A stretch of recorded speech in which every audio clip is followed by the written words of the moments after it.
नमस्कार दोस्तों, मैं रोहन शर्मा स्वागत करता हूं सभी का आपके अपने चैनल ज्योतिषन वास्तु में। कैसे हैं आप सभी?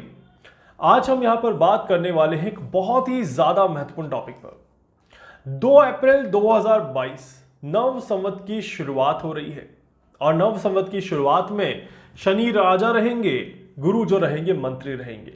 नव संवत की शुरुआत जो है वो शनिवार के दिन से हो रही है और शनिवार के दिन से होने के कारण से शनि को यहां पर राजा माना गया है। शनि का दबदबा रहेगा पूरे साल और शनि यहां पर अपनी ही राशि में विराजमान भी हैं।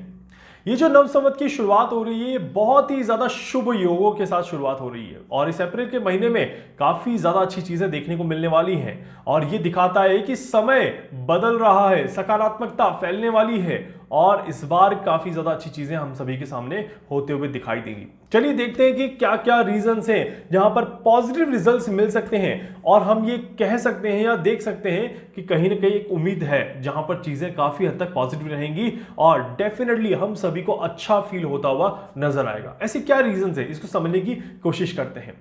देखिए, शनिवार के दिन नव संवत की शुरुआत हो रही है, ये भी एक अपने आप में काफी ज्यादा अच्छा समय है। दूसरी चीज यहां पर देखें, शनि अपनी राशि में है, ये भी एक बहुत अच्छी बात है। यहां पर नवरात्रि जो शुरुआत हो रही है, मां दुर्गा घोड़े पर सवार होकर के आ रही है, ये भी एक प्लस पॉइंट यहां पर दिखाई देता है। नव संवत में 2079 में हम प्रवेश कर रहे हैं और ऐसे समय में जब प्रवेश हो रहा है, रेवती नक्षत्र यहां पर बना हुआ है और रेवती नक्षत्र में जो हम प्रवेश कर रहे हैं ये कई सारे राजयोगों के साथ हम प्रवेश करते हुए नजर आ रहे हैं। तो नव संवत की जो कुंडली भी बनती है ये भी काफी ज्यादा पॉजिटिव कुंडली यहां पर दिखाई देती है। अप्रैल के इस महीने में 9 के 9 ग्रहों का राशि परिवर्तन हो रहा है, ये भी एक अद्भुत संयोग यहां पर बना हुआ है। इस संवत का जो नाम रहेगा ये नल संवत्सर रहेगा। हम जो प्रवेश कर रहे हैं नल संवत्सर में प्रवेश कर रहे हैं। इस तरह का जो योग है जहां पर काफी सारे योग बन रहे हैं, काफी ज्यादा राशि परिवर्तन हो रहे हैं, इस पूरे स्ट्रक्चर का जो एक ऑलमोस्ट मान के चलिए 1500 सालों के बाद इस तरह का एक संयोग बन रहा है जहां पर इस तरह की स्थिति देखने को मिल रही है। ऑलमोस्ट 1500 साल के बाद जब इस तरह का स्ट्रक्चर बन रहा है तो ये अपने आप में काफी ज्यादा बड़ा स्ट्रक्चर है। जहां पर अगर आप देखेंगे तो मंगल भी अपनी उच्च की राशि में विराजमान है, शनि अपनी स्वराशि में विराजमान है, गुरु शनि के घर में विराजमान है, सूर्य बहुत ज्यादा अच्छी पोजीशन पे यहां पर विराजमान हो चुके हैं और हर एक ग्रह बैलेंसिंग साइड पर यहां पर जाता हुआ नजर आ रहा है। तो एक सुखद संयोग यहां पर बना हुआ है। इस तरह के संयोग को कहा जाता है सुखद संयोग, एक आरामदायक संयोग, एक पीसफुल संयोग यहां पर दिखाई देता है। साथ ही साथ ये जो राजयोग बन रहे हैं ये भी काफी ज्यादा अच्छे बन रहे हैं। मंगल शनि की युति इस संवत को और भी ज्यादा बलवान बना देती है और शनि के न्याय को और भी ज्यादा प्रबल कर देती है। सो डेफिनेटली ये जो संवत है ये न्याय का संवत है और न्याय हमेशा अच्छी चीजों के साथ ही किया जाता है। तो इसीलिए कहीं ना कहीं अगर आपके कर्म अच्छे हैं तो डेफिनेटली यहां पर मुनाफा आपको बहुत मिलेगा और ये संवत आपको बहुत सारी खुशियां देता हुआ नजर आएगा, बहुत सारी अच्छी चीजें यहां पर देता हुआ नजर आएगा। देखिए, ये भी कहते हैं कि जब संवत के राजा शनि हो और मंत्री यहां पर गुरु बन जाए तो गुरु तो अपने घर में प्रवेश करने वाले हैं बहुत ही जल्द। तो ये भी एक कहीं ना कहीं पॉजिटिव साइन हमें दिखाई देता है जो कि दिखाता है कि बहुत ही ज्यादा अच्छा परिणाम हमें यहां पर देखने को मिलने वाला है। शुभ ग्रह अशुभ ग्रह जो भी आप बोलते हैं, बट कहीं ना कहीं यहां पर ग्रहों का जो विभाजन है वो बहुत ही ज्यादा अच्छा है।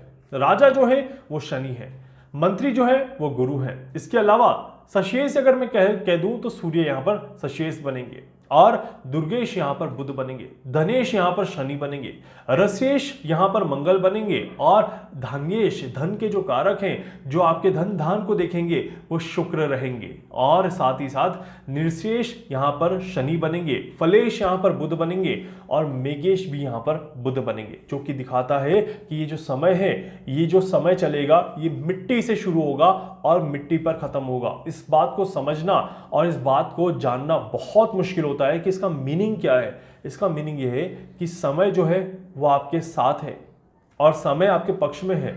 अपने आप को जमीन पर लेकर के रखिएगा, अपने आप को डाउन टू अर्थ बना के रखिएगा, तो वहां पर आपका बहुत बड़ा फायदा होगा। अगर आपके अंदर ईगो आ जाता है, अगर आपके अंदर एटीट्यूड आ जाता है और अगर आप अपने आप को हवा में ले जाने की कोशिश करते हैं तो फिर तो ये संवत आपको और भी ज्यादा खराब कर देगा। तो चॉइस आपकी है कि आपको कैसा रहना है। यहाँ पर इस संवत का जो निवास माना गया है वो कुम्हार का घर माना गया है जो कि मिट्टी का बना हुआ है, और इस संवत का वाहन माना गया है या इस समय का वाहन माना गया है तो वो घोड़ा माना गया है जो रफ्तार के साथ चलता है। तो जमीन और रफ्तार का जब संयोग बनेगा तो आदमी ऊंची उड़ान ही उड़ेगा, बट आपके अंदर ईगो नहीं आना चाहिए, संवत में बिल्कुल भी नहीं आना चाहिए, इस बात का ध्यान रखिएगा। ये संवत जो है ये एक नई पॉजिटिविटी लेकर के आप तक आ रहा है, ये संवत जो है एक नई एनर्जी को लेकर के आप तक आ रहा है। तो इसीलिए अब आपके ऊपर है कि आप इस एनर्जी को किस तरह से देखते हैं, आप इस एनर्जी को किस तरह से अपने जीवन में उतारने की कोशिश करते हैं। जब जब शनि राजा होते हैं तब तब संवत में कहीं ना कहीं बहुत बड़े बदलाव देखने को मिलते हैं, और सारे बदलाव जो रहते हैं वो ज्यादातर अच्छी कैटेगरी की तरफ ज्यादा रहते हैं, क्योंकि कर्म फलदाता है, कर्म का फल देने वाला है, न्यायाधीश है, इसीलिए जैसा कर्म रहेगा वैसा ही फल आपको देखने को मिलेगा। अब आपके ऊपर है, अगर आपने अच्छे कर्म किए हैं और अगर आपको दिल से लगता है कि मेरे कर्म बहुत अच्छे हैं, मैं सबकी भलाई के लिए काम करता हूं, मैंने कभी कोई गलत काम नहीं किया है, तो फिर आप बहुत बहुत आराम से रहिए, खुश रहिए और अपने आप को खुश रखने की कोशिश करिए, बिकॉज ये संवत आपको छप्पर फाड़ के फल देने वाला है और आपको बहुत अच्छा रिजल्ट यहां पर मिलने वाला है। बट इसी के उल्टे में अगर आपके कर्म खराब है और अगर आपको लगता है कि मैंने बहुत लोगों के साथ बुरा भला किया है, तो फिर सावधान हो जाइए, शनि की तलवार चलेगी और आपको आपके कर्मों का फल यहां पर जरूर मिलता हुआ नजर आएगा। तो इसलिए अभी आपके ऊपर है कि आप किस डायरेक्शन में अपने आप को लीड करते हैं। गुरु जब मंत्री हो जाते हैं तो गुरु मंत्रणा में काफी ज्यादा सहयोग देते हैं, और ये जो मंत्रणा होती है ये बड़ों के आशीर्वाद के साथ आपको आगे ले जाने की कोशिश करती है। मतलब कि ये संवत हमें दो चीजें सिखाने वाला है। पहली चीज, बड़ों को हमेशा साथ रखिए। आज जो हमारी जनरेशन जा रही है, आज जो हम देख रहे हैं कि बच्चे बाहर जा रहे हैं, मदर फादर को रेस्पेक्ट नहीं दी जा रही, आप माता पिता से अलग हो रहे हैं, आपको अपने बड़ों की रेस्पेक्ट नहीं है, ये बहुत बड़ी गलती आप कर रहे हैं। क्योंकि अगर आप देखेंगे, अगर आप हिस्ट्री को देखेंगे, शास्त्रों को देखेंगे, तो उसमें पहली लाइन ही यही आती है कि बड़ों का सम्मान भगवान की पूजा से भी बड़ा होता है।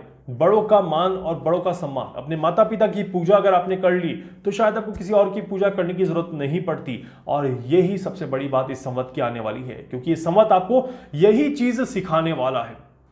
पिछले 4 संवत से देख लीजिए, समय आपको बहुत कुछ सिखाने की कोशिश कर रहा है, बट हम शायद सीख नहीं पा रहे या समझ नहीं पा रहे। और इस बार ये अंतिम समय है आपका। ये समय में अगर सीख लिया, और जिसने ये समय में सीख लिया, उसके आने वाले 10 साल बड़े अच्छे जाने वाले हैं। नहीं तो आप 10 साल अपनी आंखों से खुद ही देखेंगे कि आपके कैसे जाएंगे।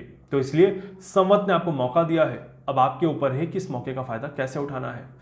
इसीलिए ये संवत जो है ये बड़ों का साथ और बड़ों के साथ रहने का है, बड़ों का साथ निभाने का है। अपनी जिम्मेदारियों को पूरा करें, अपनी जिम्मेदारियों से भागने की कोशिश बिल्कुल भी ना करें। तो जब इस तरह से समय बनता है तो आपको जल्दबाजी में कोई भी काम नहीं करना होता है, आपको विचार विमर्श के साथ आगे बढ़ना होता है, बड़ों की राय और सलाह के साथ आगे बढ़ना होता है, और उनके मान सम्मान को ठेस बिल्कुल भी ना पहुंचाएं। इस बात का विशेष ध्यान रखिएगा। साथ ही साथ नवरात्रि का जो ये समय बन रहा है ये भी 2022 की शुरुआत के लिए काफी ज्यादा अच्छा बन रहा है। ऐसा क्यों, शुरुआत क्यों कहा मैंने? क्योंकि 2022 के 3 महीने तो हमारे खराब थे, वो हमने पहले भी बता दिया था। जनवरी, फरवरी, मार्च का महीना थोड़ा सा खराब रहेगा। अप्रैल का महीना यहां पर बैलेंसिंग मंथ कहलाएगा। मई, जून, जुलाई से समय फिर अच्छे की डायरेक्शन में टर्न कर जाएगा और ये आपको पॉजिटिव रिजल्ट देता हुआ नजर आएगा। समय आ चुका है, अब हमें इस समय का फायदा उठाना है और अपने आप को मजबूत बनाना है, और अपने कर्म पर अब हमें फोकस कर लेना चाहिए। जो सारी चीजें हम नहीं कर पा रहे थे वो सारी चीजें हम यहां पर कर पाएंगे, और यहां पर राहु और केतु का राशि परिवर्तन भी हमें काफी ज्यादा फायदा देने वाला है।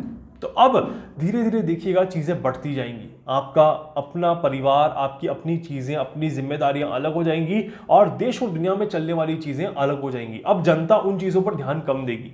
अब हमारी जो पहली प्रायोरिटी रहेगी ये हमारा अपना सर्कल रहेगा, हमारी अपने लोग रहेंगे, हमारी अपना परिवार रहेगा। अब हमें मतलब नहीं है कि देश में या दुनिया में कहां पर क्या हो रहा है, कहां दंगे हो रहे हैं, कहां लड़ाई हो रही है, कहां झगड़ा हो रहा है। ये संवत कुछ इसी तरह से आपको आगे लेकर के जाएगा। उम्मीद करता हूं कि 2022 का ये संवत जो है ये आप सभी के जीवन में ढेर सारी खुशियां लेकर के आए और आपको कोई दिक्कत कोई परेशानी ना महसूस हो। उम्मीद करता हूं वीडियो अच्छा लगेगा, वीडियो को लाइक कर दीजिएगा, चैनल को सब्सक्राइब कर दीजिएगा, बेल आइकन पे जरूर से क्लिक करिएगा। इसके अलावा कुछ पूछना चाहते हैं, कुछ जानना चाहते हैं, अपने बारे में कुछ समझना चाहते हैं, आप मुझसे संपर्क कर सकते हैं। मैं पूरी कोशिश करूंगा आप सभी की हर संभव मदद यहां पर कर सकूं। धन्यवाद।